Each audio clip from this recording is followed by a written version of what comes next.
Jonathan Majors, he ended up getting into a physical altercation with his girlfriend. Is it his girlfriend or is it his wife? But it's like that story has flipped so many times. The original story I heard seems like a legit story.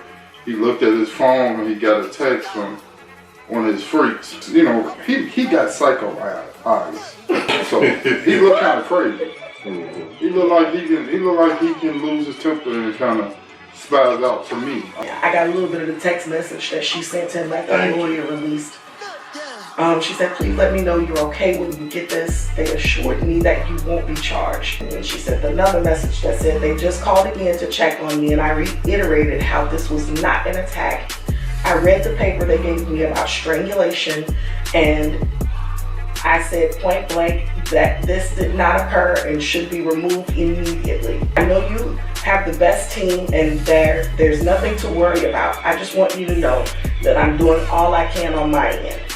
I also said to tell the judge to know that the origin of the call was to do with me collapsing and passing out, and your worry as my partner due to our communication. It's like, that is so fucking sad. So she passed out when she's still trying to protect him. It is just so sad to me that these women are so afraid to lose this man that they don't want to do anything to cause them to have to deal with the consequences of their actions. Mm-hmm. My issue with the whole scenario though is, it's like you've been aggressive as the woman in that instant. It's his physical phone. It's his property.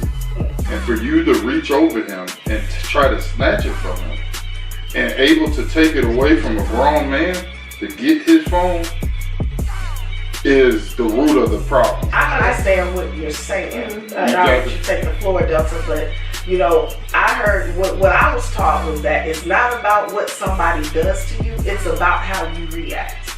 My thing is though, to just elaborate on that situation, if somebody takes your property out of your hand, and as a man, you don't want them to see because you caught, or you just don't want them to see because it's your shit.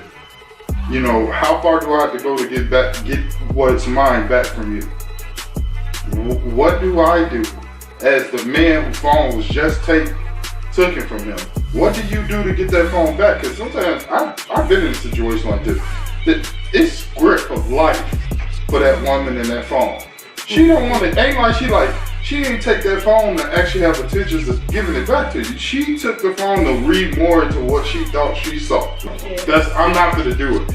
You know what I'm saying? I think I can physically get the phone away. But when me physically get the phone away from you, that means you got scars. Because I'm gonna grab your wrist.